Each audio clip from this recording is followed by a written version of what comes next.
এই মানুষগুলোকে কি দেখলেন? এরা সবাই একটা খুব কমন একটা ভাইরাসে ইনফেক্টেড, যার নাম হচ্ছে র্যাবিস ভাইরাস। র্যাবিস ভাইরাস হলে 1%ও চান্স থাকে না একটি মানুষের বাঁচার। আপনি হয়তো ক্যান্সার হলেও বেঁচে যাবেন বা ওর থেকে কঠিন রোগ হলেও বেঁচে যাবেন, বাট র্যাবিস হলে উইদিন 10 to 15 days আপনাকে মরতে হবে। डालना ज़्यादा नहीं। नीचे और नीचे आज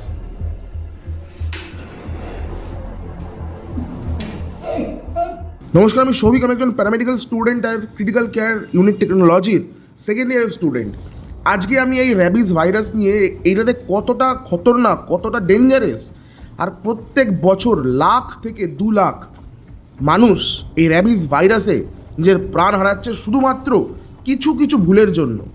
আর এই র্যাবিস ভাইরাস থেকে মৃত্যু আমরা খুব ইজিলি আটকাতে পারি, কিন্তু আমরা ঠিক সময় মতো স্টেপসগুলো নিই না, যার কারণে কি হয়, যখন এই র্যাবিস ভাইরাসটা তার একদম এন্ড মোমেন্টে চলে যায়, তখন আমাদের সিমটমসে তখন আমরা হসপিটালে যাই, বাট তখন ডাক্তাররা বা যে কোনো মেডিকেল প্রফেশনালরা বলে দেয় যে উই আর ভেরি সরি, আর কিছু করার নেই। তো আজকে ভিডিওতে সবার প্রথমে জানি র্যাবিস ভাইরাসটা কী, এই র্যাবিস ভাইরাসটা কার থেকে আসে, নাকি হাওয়ায় ঘোরে? দেখুন, র্যাবিস হচ্ছে একটা ভাইরাস, যে ভাইরাসটা মেনলি স্ট্রে অ্যানিমালস থেকে আসে। স্ট্রে অ্যানিমালস মানে কুকুর হতে পারে, বেড়াল হতে পারে, জ্যাকেলস হতে পারে, মাঙ্কিজ হতে পারে। বাট ম্যাক্সিমাম আমরা মানুষরা কুকুর আর বিড়ালদের কন্ট্যাক্টে আসি। ম্যাক্সিমাম কেসে 90% কেসে যদি আমরা র্যাবিস দেখি, তাহলে আমাদের এটা দেখতে হবে যে আমরা কুকুরের থেকেই বা বিড়ালের থেকেই পেয়েছি। শিয়ালও থাকে, বাট ওটা কম, কারণ কুকুর বিড়াল আমরা বাড়িতে পুষি বা আমরা রাস্তায় তাদের ফিড করাতে যাই, তো এইখান থেকে র্যাবিস ছড়ায়। র্যাবিস কিন্তু এমন কোনো একটা রোগ না বা এমন কোনো একটা ভাইরাস না যেটা জন্ম থেকে এই কুকুরদের বা বিড়ালদের থাকে, একদমই না। র্যাবিস তখনই কুকুরদের বা বিড়ালদের গায়ে আসে যখন ওই র্যাবিসের কোনো ভাইরাস ইনফেক্টেড অ্যানিমালের সাথে ওই কুকুরটি নিজেকে ইনফেক্ট করে নিয়েছে। ধরুন মারপিট হলো, যেমন ডগ ফাইট হয়, তখন কোনো একটা ডগ র্যাবিস ইনফেক্টেড ডগ বা অ্যানিমাল ওই কুকুরটিকে কামড়ালো, রক্ত বেরালো, স্যালাইভা মিশলো ওই কুকুরটির ব্লাডে, তখন কিন্তু এই র্যাবিস ভাইরাসটা ভিতরে এন্টার করলো ওই পোর্সের থ্রু। আবার বলে দিই, র্যাবিড ডগ বা র্যাবিস ইনফেক্টেড ডগ বা অ্যানিমাল কামড়ানোর পর দিনই কিন্তু র্যাবিস হয়ে যায় না।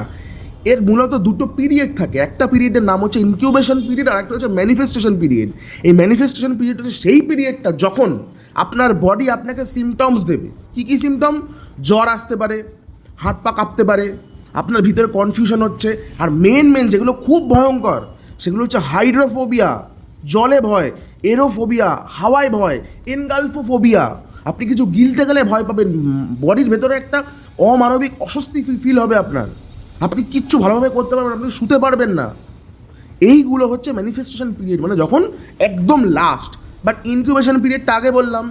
এই ইনকিউবেশন পিরিয়ডে কি হয়, র্যাবিস ভাইরাস নিজেকে মাল্টিপ্লিকেশন করে, মাল্টিপ্লাই করে, মানে বাড়ায় নিজের পপুলেশন ইনকিউবেশন পিরিয়ডে। কেন?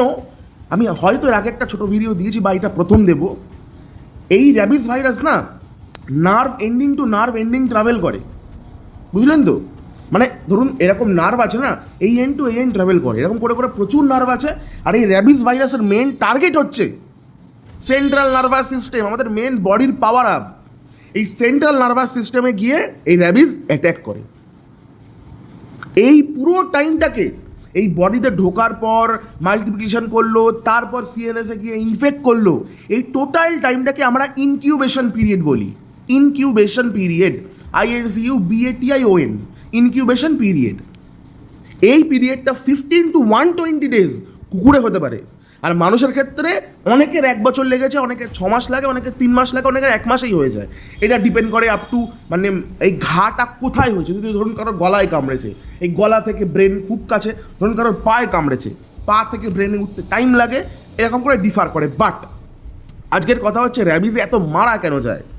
উইদিন 24 আওয়ার্স যদি আপনি ভ্যাকসিন নেন, আপনার 99% চান্স আপনার কিচ্ছু হবে না, বাট 1% থেকেই যায়। আমি আগেও ভিডিওতে বলেছি, কোনো ভ্যাকসিন কিন্তু 100% সাকসেসফুল রেট হয় না, 1% হলেও আনসাকসেসফুল রেট হয়। 99% চান্স আপনি বেঁচে যাবেন, আপনার ওই সময়টা আসবে না। এরপরে দিলে হয়তো ডাক্তার ইমিউনোগ্লোবিন দেবে, হয়তো সেটা ম্যাক্সিমাম 1 উইক, এর ওপর না। মানে হয়ে গেল আপনি 1 মাস পর যাচ্ছেন, কোনো কাজ হবে না। তো যেটা বলছিলাম, এই ভ্যাকসিনটি কেউ দিতে চায় না।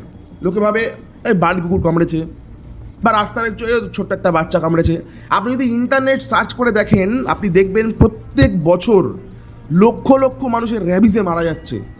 আর তার মধ্যে 80% মানুষ এই মানে ইগনোর করেছে আর কি, ইগনোরেন্স দিয়েছে যে না কিছু হবে না, এই ছোট একটা কুকুর কামড়েছে, একটুখানি হয়েছে, বা সামান্য রক্ত বেরিয়েছে, আমি এই করে নিয়েছি, বা রক্ত বেরায়নি।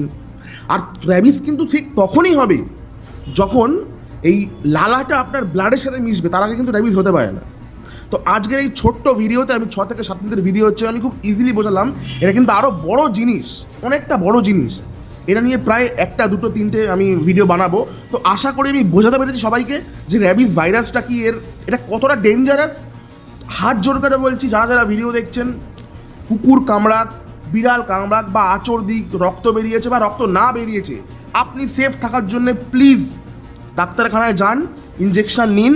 99% চান্স আপনার কিচ্ছু হবে না। আর আবার বলছি, সব কুকুর বেরোলে কিন্তু র্যাবিস থাকে না, বাট আমরা তো জানি না। একটা কথা আছে, we have to follow the animal up to 10 days, but আমরা পারি না। কী করে করবো? আমাকে একটা কুকুর কামড়ে পালিয়ে গেছো, আমি তো তার পেছনে পেছনে ঘুরতে যাবো না, এই জন্য বলা হয়। তো আজকে এই ছোট্ট একটা ভিডিও বানালাম, আশা করি আপনি বুঝতে পেরেছেন বা আপনারা বুঝতে পেরেছেন। বুঝতে পারলে এই ভিডিওটি শেয়ার করে দিন, কারণ বললাম 1 লক্ষ 1.5 লক্ষ মানুষ কিন্তু মারা যায়, and it's a very huge concern in India. মানুষ ফলো করতে চায় না। তো আশা করি এরপর আপনার যদি কখনো হয় বা আপনার নিকটবর্তী কোনো আত্মীয় বা চেনাশোনা কারোর হয়, এই ভিডিওটি শেয়ার করবেন, আর তাকে উইদিন 24 আওয়ার যদি আপনি জানতে পারেন, হসপিটালে নিয়ে যাবেন, ইনজেকশন দেওয়াবেন। দেখা হচ্ছে পরের কোনো একটা ভিডিওতে। এরকম ভিডিওস দেখতে হলে প্যারামেডিক সৌভিক মানে আমাকে ফলো করুন। আমি একজন critical care unit technology 2nd ইয়ারের স্টুডেন্ট। আমি যা ইনফরমেশনসগুলো এই চ্যানেলে দিই 100% ট্রাস্টিফাইড ইনফরমেশন, আমি ভুল ইনফরমেশন দিই না। ইন কেস কোনো দিন কিছু ভুল হয়ে গেলে আমি প্রত্যেকটি ভিডিও আপলোড করার আগে 10 থেকে 12 বার চেক করি যাতে কোনো জিনিস আমার ভুল না হয়। যাই হোক, দেখা হচ্ছে পরে কোনো ভিডিওতে। সুস্থ থাকবেন, সচেতন থাকবেন, আর এই ইনফরমেশনসগুলো লোকের সাথে শেয়ার করুন। এখানে শেয়ার আছে, চ্যানেলটি সাবস্ক্রাইব করুন, এটা আমার চ্যানেলের প্রথম ভিডিও। দেখা হচ্ছে পরে কোনো একটা ভিডিওতে। টাটা।